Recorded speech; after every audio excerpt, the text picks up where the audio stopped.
नमस्कार दोस्तों, आप देख रहे हैं एचवीएस स्टडीज़ और इस वीडियो में आपके लिए 16 अक्टूबर 2024 का करंट अफेयर लेकर आ गए हैं। करंट अफेयर के साथ साथ स्टैटिक जीके और रिलेटेड करंट अफेयर्स का रिवीजन करते हुए चलेंगे। अगर आप इस चैनल पर पहली बार आए हो तो चैनल को सब्सक्राइब कर लीजिएगा।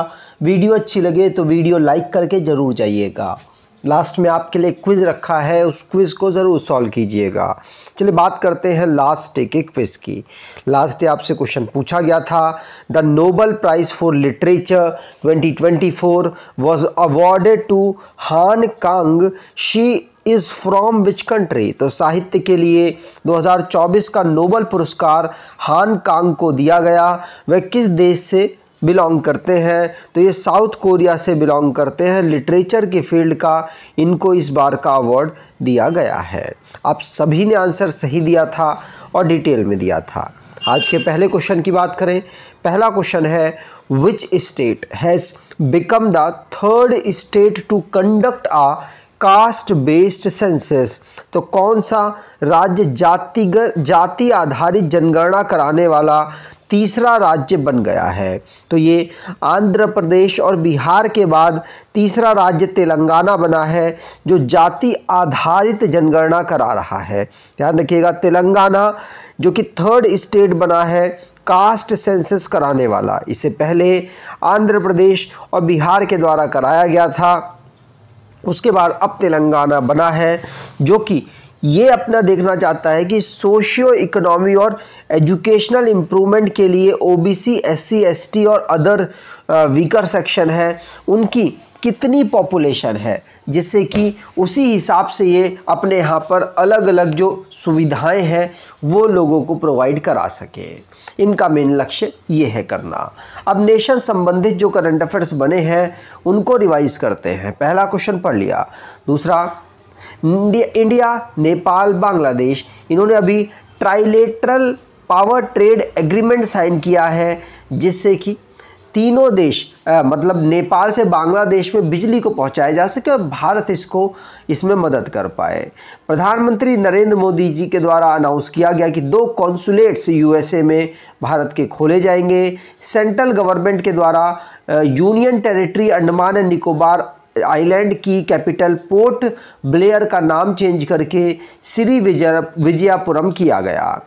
मिनिस्टर अश्वनी वैष्णव को टाइम्स मैगजीन ने most influential people in AI 2024 में लिस्ट किया है। 75th anniversary supreme court observe कर रहा है जिसके उपलक्ष्य में द्रौपदी मुर्मू जी के द्वारा नया फ्लैग और एनवेलप लॉन्च किया गया।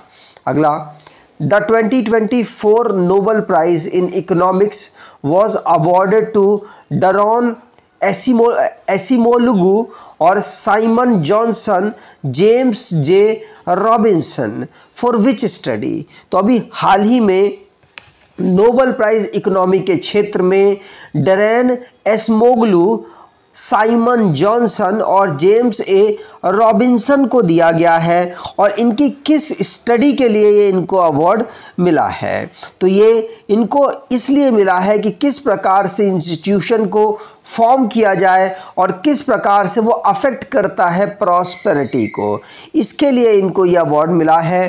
तो सेकंड ऑप्शन बिल्कुल सही है। तो सेकंड ऑप्शन, जिसके लिए अभी रिसेंटली में 3 लोगों को, जिनमें डैरेन एसीमोग्लू, साइमन जॉनसन और जेम्स ए रॉबिन्सन को अवार्ड दिया गया नोबेल प्राइज इकोनॉमिक्स के क्षेत्र का। स्टडी इन्होंने की है कि कैसे इंस्टीट्यूशन को बनाया जाए और कैसे इंस्टीट्यूशन अफेक्ट करता है प्रॉस्पेरिटी को। ध्यान रखिएगा, ये बैंक ऑफ स्वीडन के द्वारा ये प्राइज़ दिया जाता है, अल्फ्रेड नोबेल, और ये 1968 में अनाउंस किया गया था देना और 1969 में फर्स्ट अवार्ड दिया गया था।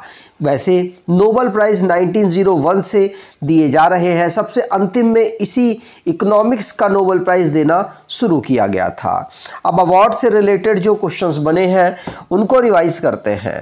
पहला क्वेश्चन पढ़ लिया। दूसरा, साउथ कोरिया के हान कांग, इनको नोबेल प्राइज़ लिटरेचर की फील्ड का मिला है और फिजिक्स के क्षेत्र का नोबेल प्राइज़ जॉन होपफील्ड और जियोर्फी हिंटन और जियोर्फी हिंटन को ये अवार्ड मिला। ध्यान रखिएगा, नोबेल प्राइज़ फिजिक्स के क्षेत्र का, नोबेल प्राइज़ मेडिसिन के क्षेत्र का विक्टर एम्ब्रोज और गैरी रुवकन को मिला है। दादा साहब फाल्के अवार्ड मिथुन चक्रवर्ती को इस साल का मिला। रिया सिंघा मिस यूनिवर्स इंडिया 2024 जीती हैं। ध्रुवी पटेल भारतीय ऑरिजिन स्टूडेंट है यूनाइटेड स्टेट में, इनको miss India world wide 2024 select किया गया। एक्टर और कॉमेडियन वीर दास को इंटरनेशनल एमी अवार्ड 2024 होस्ट करने का अनाउंसमेंट किया गया कि होस्ट करेंगे। और द्रौपदी मुर्मू भारत के जो प्रेसिडेंट हैं, इन्होंने national Florence Nightingale award 15 nursing staffs को, नर्सिंग प्रोफेशनल्स को दिया है। ठीक, अगला क्वेश्चन, अगर आप कोई ई बुक परचेज करना चाहते हैं तो डिस्क्रिप्शन बॉक्स में लिंक है, वहां से ई बुक परचेज कर सकते हैं। आपके लिए 2024 के करंट अफेयर की ई बुक भी प्रोवाइड कराई हुई है, अगर आप उसको परचेज करना चाहें तो डिस्क्रिप्शन बॉक्स जरूर चेक कर लीजिएगा। अगला, where was the 149th assembly of the inter parliamentary union held. तो अंतर संसदीय संघ की 149वीं सभा कहाँ आयोजित की गई? तो ये जिनेवा स्विट्जरलैंड में आयोजित की गई है। ध्यान रखिएगा, जिनेवा स्विट्जरलैंड में ऑर्गेनाइज कराई गई है 149th जो IPU है, मतलब इंटर पार्लियामेंट्री यूनियन है, इसकी एक असेंबली कब 13 से 17 अक्टूबर को इसे जिनेवा स्विट्जरलैंड में ऑर्गेनाइज कराया गया है। ध्यान रखिएगा, पूछा जा सकता है। अगला question, what is India's ranking in the 2024 global hunger index? तो 2024 ग्लोबल हंगर इंडेक्स में भारत की रैंकिंग क्या रही है? तो ग्लोबल हंगर इंडेक्स में भारत की रैंकिंग 105 रही है। ध्यान रखिएगा, 105वीं रैंक ग्लोबल हंगर इंडेक्स में भारत की रही। टोटल 127 कंट्रीज़ की रैंकिंग यहाँ जारी की गई है, जिसमें भारत की 105 लास्ट पोजीशन पर सोमालिया रहा है, ये अफ्रीकन देश है, और टॉप पोजीशन पर बेलारूस रहा है, जहां पर सबसे बेहतर कंडीशन है हंगर की। तो ग्लोबल हंगर इंडेक्स इसमें भारत की रैंक 105 रही। और याद रखिएगा, भारत 127 देशों में 105वीं पोजीशन पर रहा है। भारत में जो पिछली बार के मुकाबले जो रैंकिंग है वो बढ़िया हुई है। अगर नेबर कंट्रीज़ की बात करें तो 4th पोजीशन पर China, Thailand 52 position, Sri Lanka 56, Nepal 68, Myanmar 74, Indonesia 77 और बांग्लादेश 84 पोजीशन पर रहा। भारत के कंपेयर में पाकिस्तान और अफ़गानिस्तान को हटा दिया जाए तो बाकी सभी देशों की जो रैंकिंग है वो बेहतर रही है। पाकिस्तान की 109 और अफ़गानिस्तान की 116 रैंकिंग रही है। टॉप पोजीशन मतलब बेहतर परफॉर्मेंस करने वाले बेलारूस पहली पोजीशन पर रहा है, और बोस्निया और हर्जेगोनिया ये दूसरी पोजीशन पर संयुक्त रूप से रहे। चिली तीसरी पोजीशन पर रहा और चाइना 4th पोजीशन पर रहा है। ठीक, और अगर लास्ट पोजीशन की बात करें तो सोमालिया, हटा देता हूँ इसको, सोमालिया लास्ट पोजीशन पर, यमन 126वीं पोजीशन पर रहा है। अगला, where was the Asian table tennis championship 2024 held? Where Ashika Mukherjee and Sutirtha Mukherjee won India's first ever women's double medal. तो एशियाई टेबल टेनिस चैंपियनशिप 2024 कहाँ आयोजित की गई, जहां का मुखर्जी और सुतीर्थ मुखर्जी भारत की पहले महिला युगल पदक को जीती हैं।